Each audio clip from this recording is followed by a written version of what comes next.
Hello दोस्तों, नमस्कार। स्वागत है आपका हमारे यूट्यूब चैनल उत्तराखंड जी के वेरी इजी ट्रिक्स में। और आज की वीडियो में दोस्तों हम बात करेंगे उत्तराखंड टेस्ट सीरीज पार्ट 116 के बारे में। और उत्तराखंड की ये टेस्ट सीरीज दोस्तों हमारी उत्तराखंड पोस्टमार्टम क्लासेज नाम से जानी जाती है, जिसमें हम अभी तक दोस्तों 115 पार्ट्स पढ़ चुके हैं। अगर आपने वो वीडियोज़ नहीं देखी है दोस्तों तो आप वो वीडियोज़ को ज़रूर देख लीजिएगा, क्योंकि आपके आगामी एग्जाम्स के लिए वो सभी वीडियोज बहुत ज़्यादा महत्वपूर्ण रहने वाली हैं। और अभी तक आपने हमारा चैनल सब्सक्राइब नहीं किया हुआ है दोस्तों तो हमारे चैनल को भी आप सब्सक्राइब जरूर कर लीजिएगा और अपने दोस्तों के साथ में भी जरूर शेयर कीजिएगा दोस्तों। और अगर आप उत्तराखंड के आगामी एग्जाम्स के लिए जैसे कि पटवारी, लेखपाल, बंदी रक्षक, पुलिस कांस्टेबल, क्लर्क, एसआई, इनके लिए दोस्तों प्रैक्टिस सेट्स को अटेम्प्ट करना चाहते हैं या डिटेल में उत्तराखंड और हिंदी को पढ़ना चाहते हैं तो प्ले स्टोर से आप हमारी application Uttarakhand GK very easy tricks को जरूर डाउनलोड कर लें, क्योंकि वहाँ पर आपको कई सारे फ्री प्रैक्टिस सेट्स भी मिल जाते हैं जो कि आप एग्जाम्स के लिए लगा सकते हैं। चलिए शुरू करते हैं दोस्तों आज की इस वीडियो को।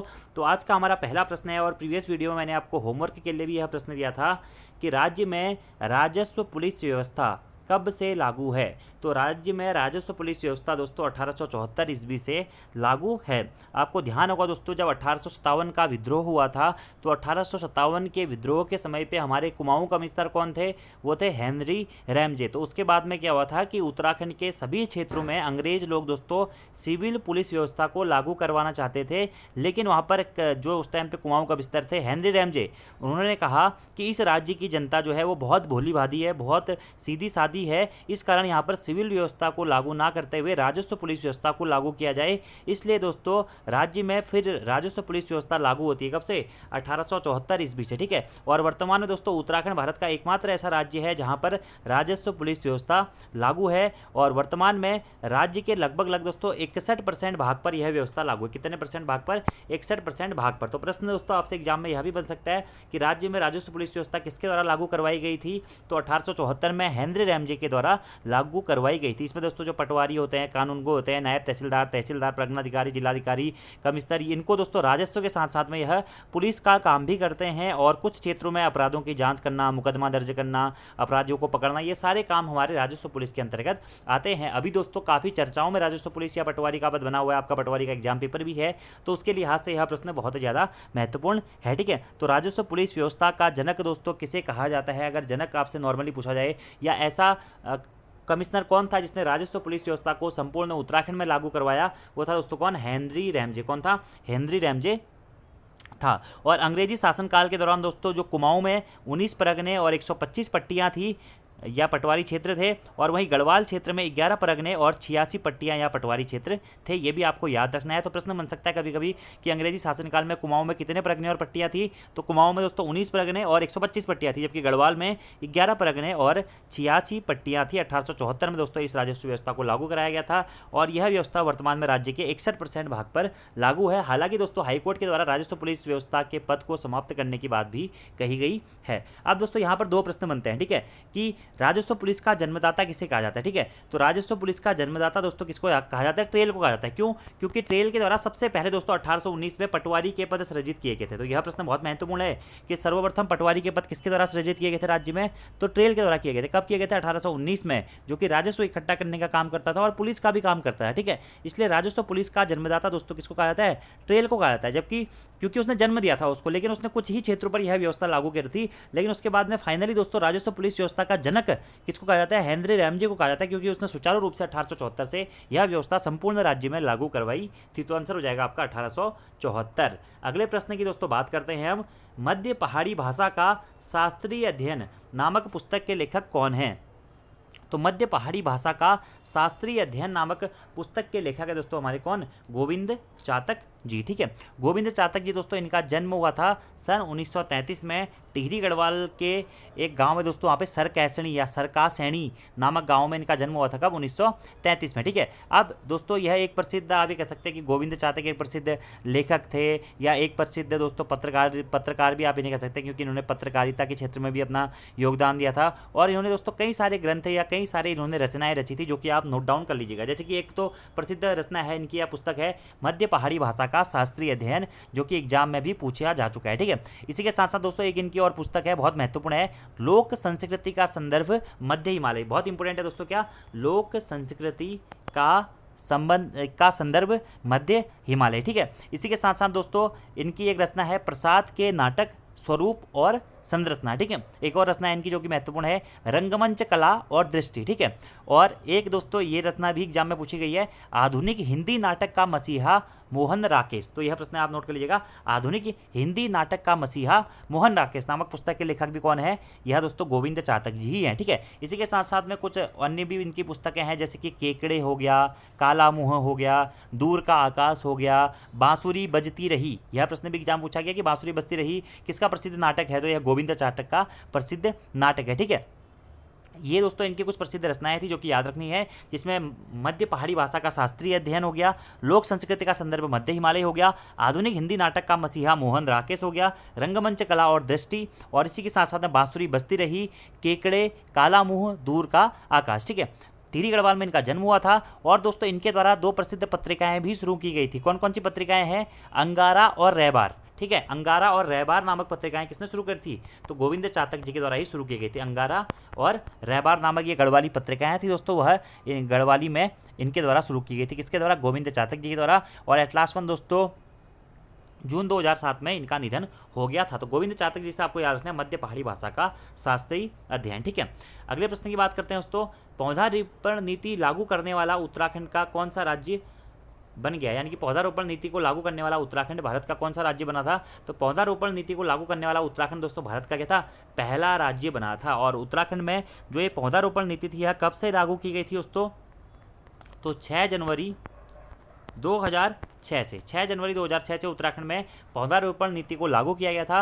और पौधारोपण नीति को लागू करने वाला पहला राज्य दोस्तों कौन था, वो हमारा उत्तराखंड राज्य था। यह प्रश्न भी दोस्तों आपको याद रखना है। ऐसे दोस्तों कभी कभी प्रश्न पूछ लिया जाता है कि जीएसटी को लागू करने वाला उत्तराखंड भारत का कौन सा राज्य बना था, तो जीएसटी लागू करने वाला उत्तराखंड दोस्तों भारत का 5वां राज्य बना था। ऐसे प्रश्न पूछ लिया जाता है दोस्तों कि सेब उत्पादन में उत्तराखंड का भारत में कौन सा स्थान है, तो सेब उत्पादन में उत्तराखंड का भारत में दोस्तों वर्तमान में 3रा स्थान है, ठीक है। ऐसे प्रश्न पूछ लिया जाता है कि मडुआ उत्पादन में उत्तराखंड का भारत में कौन सा स्थान है, तो मडुआ उत्पादन में उत्तराखंड का भारत में 3रा स्थान है, ठीक है। और नाशपाती उत्पादन में उत्तराखंड का भारत में कौन सा स्थान है, तो नाशपाती उत्पादन में उत्तराखंड का भारत में पहला स्थान है। तो इस प्रकार के प्रश्न दोस्तों बहुत बार आपसे एग्जाम में पूछे जा सकते हैं, ठीक है। और वहीं प्रश्न पूछा था कि राज्य में नई कृषि नीति कब से लागू हुई थी, तो 2011 से दोस्तों राज्य में नई कृषि नीति लागू हुई थी, ठीक है। तो जो ये आपका टॉपिक्स है फसलें वाला या पौधारोपण नीति वाला हो गया, जो कृषि पशुपालन वाले टॉपिक्स है, वहाँ पर ये चीज़ें आप दोस्तों कॉन्सेप्ट वहाँ पे पढ़ लीजिएगा, डिटेल्स में पूछा जा सकता है आप लोगों से, ठीक है। और कभी कभी देखिए एक बहुत फेमस सा प्रश्न है कि जो हमारा उत्तराखंड का राज्य का सेब है उसे किस ब्रांड के नाम से बेचा जाता है, तो दोस्तों इसे दिल्ली में न्यूजीलैंड ब्रांड नाम से बेचा जाता है, जबकि अन्य स्थानों पे इसे हिमाचली ब्रांड नाम से भी बेचा जाता है, ठीक है। और इसी प्रकार के जो टॉपिक्स हैं दोस्तों, ये मैंने एक उत्तराखंड की मैराथन क्लास बनाई हुई है 4 घंटे की, तो उसमें मैंने बेसिक से बेसिक ये जो क्वेश्चन है ना ये करवाए हुए हैं, तो आप उस वीडियो को भी देख सकते हैं, ठीक है। तो हो जाएगा कौन सा, पहला राज्य। अगले प्रश्न की बात करते हैं, निम्न में स्थापना के संबंध में सुमेलित नहीं है, पौधारोपण नीति 2003, दूधातोली लोक विकास संस्थान 1982, पानी राखो आंदोलन 1989, या बाघों की रक्षा हेतु केंद्र की सहायता से सबसे पहले स्पेशल टाइगर फोर्स का गठन 2013। देखिए दोस्तों, बाघों की रक्षा हेतु केंद्र की सहायता से सबसे पहले स्पेशल टाइगर फोर्स का गठन 2013 में किया गया था, बिल्कुल सही है। फॉरेस्ट गार्ड के एग्जाम पेपर में यह प्रश्न पूछा जा चुका है, ठीक है। पानी राखो आंदोलन दोस्तों 1989 में शुरू किया गया था सचिदानंद भारती जी के द्वारा उफरेखाल पौड़ी गढ़वाल से, ये भी बिल्कुल सही है। दूधातोली लोक विकास संस्थान की स्थापना भी दोस्तों सचिदानंद भारती जी के द्वारा ही की गई थी 1982 में, ये भी बिल्कुल सही है। तो कौन सा संबंध में सुमेलित नहीं है दोस्तों, पौधरोपण नीति 2003 सुमेलित नहीं है। क्यों, क्योंकि पौधरोपण नीति दोस्तों 6 जनवरी 2006 से लागू हुई थी और पौधरोपण नीति लागू करने वाला उत्तराखंड भारत का पहला राज्य बना था। तो क्या हो जाएगा आंसर, पौधरोपण नीति। यह आपका सुमेलित नहीं है क्योंकि यह कब लागू हुई थी, 2006 में यह लागू हुई थी। अगले प्रश्न की बात करते हैं दोस्तों कि 2018 में उत्तराखंड में आयुष्मान भारत योजना की शुरुआत कहाँ से हुई थी, गांधी अस्पताल देहरादून, बेस अस्पताल श्रीनगर, चारधाम अस्पताल देहरादून, या स्वामी राम अस्पताल देहरादून।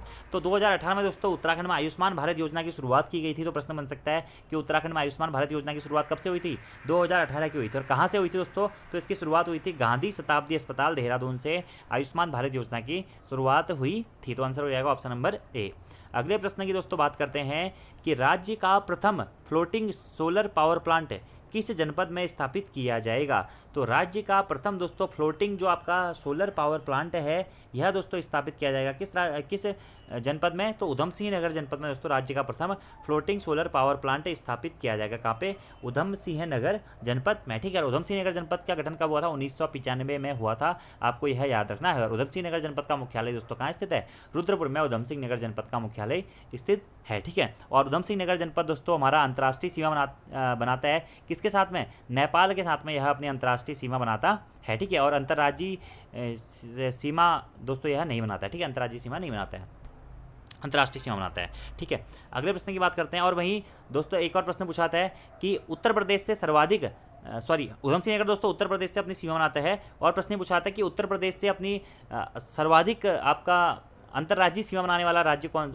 जिला कौन सा है उत्तराखंड का, तो उत्तर प्रदेश से सर्वाधिक अंतर्राज्यीय सीमा बनाने वाला जो जिला है दोस्तों हमारा वो है उधम सिंह नगर जनपद, ठीक है। तो अंतर्राज्यीय में दोस्तों यह उधम सिंह नगर जनपद के साथ में अपनी वो बनाता है, सीमा बनाता है। और अंतर्राष्ट्रीय में दोस्तों ये नेपाल देश के साथ में अपनी सीमा बनाता है, ठीक है। और उत्तर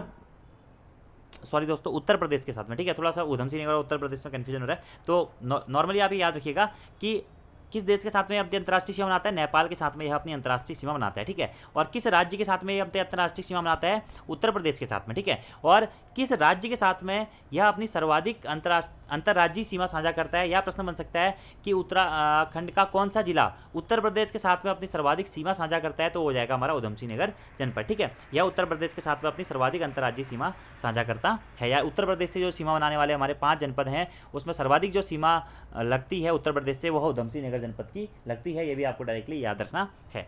अगले प्रश्न की दोस्तों बात करते हैं कि कृषकों की आय में वृद्धि एवं ग्रामीण क्षेत्रों में रोजगार सृजन संबंधी एरोमा नीति कब से लागू की गई थी। तो कृषकों की आय में वृद्धि एवं ग्रामीण क्षेत्र में रोजगार सृजन संबंधी जो एरोमा नीति थी यह दोस्तों आपकी लागू की गई थी 28 सितंबर 2018 से। अच्छा प्रश्न है, महत्वपूर्ण है कि कृषकों की आय में वृद्धि के लिए दोस्तों जो एरोमा नीति लागू की गई थी यह राज्य में कब से लागू की गई थी, जो कि कृषकों की आय में वृद्धि करने के लिए एवं ग्रामीण क्षेत्रों में रोजगार सृजन संबंधी कार्यों के लिए शुरू की गई थी एरोमा नीति, यह 28 सितंबर 2018 से लागू की गई थी।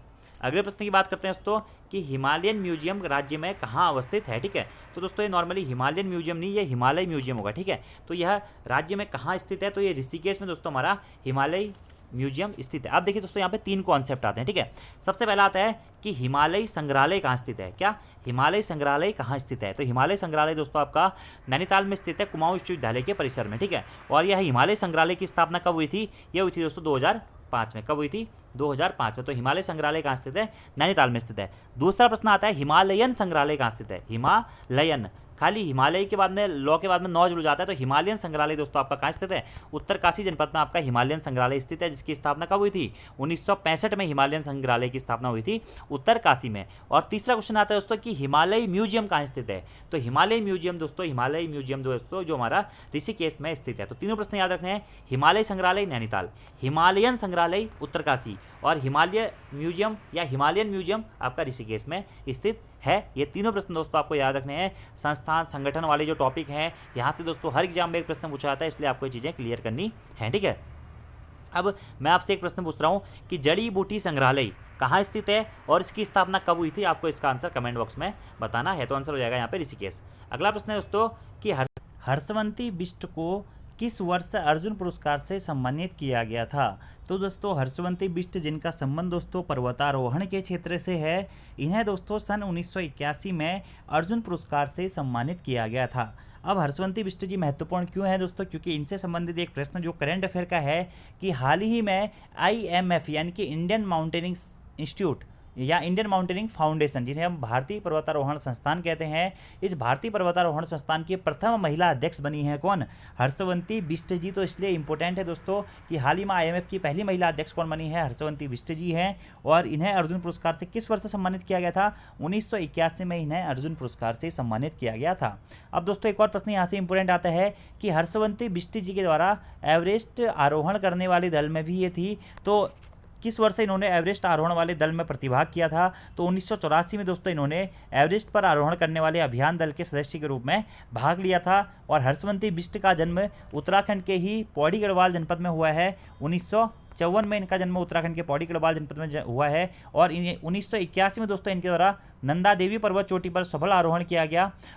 और इसी कारण इन्हें 1981 में अर्जुन पुरस्कार से भी सम्मानित किया गया था। और 1984 में जो हमारा एवरेस्ट आरोहण वाला दल था उसकी भी यह सदस्य रही थी। तो हर्षवंती बिष्ट जी से आपको इतने प्रश्न याद रखने हैं। और दोस्तों आज की इस वीडियो का हमारा लास्ट क्वेश्चन है कि पर्यावरण के मुद्दे पर दायर होने वाली याचिका सर्वप्रथम किसके द्वारा सर्वोच्च न्यायालय में दायर की गई थी, या पर्यावरण के मुद्दे पर सर्वप्रथम सर्वोच्च न्यायालय में याचिका किसके द्वारा दायर की गई थी या किसके द्वारा डाली गई थी। तो ये डाली गई थी दोस्तों किसके द्वारा, अवधेश कौशल जी के द्वारा। किसके द्वारा डाली गई थी, अवधेश कौशल जी के द्वारा डाली गई थी। अवधेश कौशल जी को दोस्तों खनन माफियाओं से लोहा लेने वाले व्यक्ति के रूप में भी जाना जाता है और इन्होंने 1983 में देहरादून मसूरी क्षेत्र में खनन को प्रतिबंधित करने के लिए दोस्तों सर्वोच्च न्यायालय में एक जनहित याचिका दायर करी थी। और उस समय दोस्तों पर्यावरण के मुद्दे पर दायर होने वाली वह प्रथम याचिका थी। कब दायर करी थी, 1983 में। तो प्रश्न में यही पूछा गया है कि पर्यावरण के मुद्दे पर दायर होने वाली याचिका सर्वप्रथम किसके द्वारा सर्वोच्च न्यायालय में दायर की गई थी। यह की गई थी अवधेश कौशल जी के द्वारा। ठीक है, खनन माफियाओं से लोहा लेने वाले व्यक्ति के रूप में इन्हें जाना जाता है। 1983 में इन्होंने सर्वोच्च न्यायालय में याचिका दायर करी थी। ठीक है, उसके बाद में दोस्तों पर्यावरण के क्षेत्र से इनका संबंध माना जाता है। और अवधेश कौशल जी से ही आपको एक प्रश्न दोस्तों याद रखना है कि इनके द्वारा रूलक नामक संस्था भी या रूलक नामक संस्था का गठन भी अवधेश कौशल जी के द्वारा ही किया गया था। रूलक यानी कि रूरल लिटिगेशन एंड इंटाइटमेंट केंद्र। ठीक है, अब आपको दोस्तों एक प्रश्न बताना है, आंसर बताना है कि रूलक नामक जो ये संस्था है इसका दोस्तों गठन किस वर्ष से हुआ था। ठीक है, अवधेश कौशल ने तो किया था, किस वर्ष हुआ था इसका आंसर आपको कमेंट बॉक्स में बताना है और किस लिए इस संस्था का गठन किया गया था। ठीक है, तो ये दोस्तों आपके होमवर्क के क्वेश्चन है। और एक और क्वेश्चन का आंसर आपको बताना है कि हैस्को नामक जो संस्था है इसका गठन कब और किसके द्वारा किया गया था और रोलक नामक संस्था इसका गठन कब और किसके द्वारा किया गया था। ठीक है, तो यहाँ पर दोस्तों हमारे ये प्रश्न कंप्लीट होते हैं। अब आपके दो क्वेश्चन होमवर्क के हैं कि बांधवगढ़ राष्ट्रीय उद्यान किस राज्य में स्थित है, इसका आंसर आपको बताना है। और दूसरा प्रश्न है निम्न में से कौन सा सुमेलित नहीं है, हंटर आयोग प्राथमिक शिक्षा से है, सार्जेंट आयोग शिक्षा से है, कैंपबेल आयोग अकाल से है या हंटर आयोग पुलिस हत्याकांड से है। इन क्वेश्चनों के आंसर मैं बाद में दोस्तों कमेंट बॉक्स में पिन अप कर दूंगा।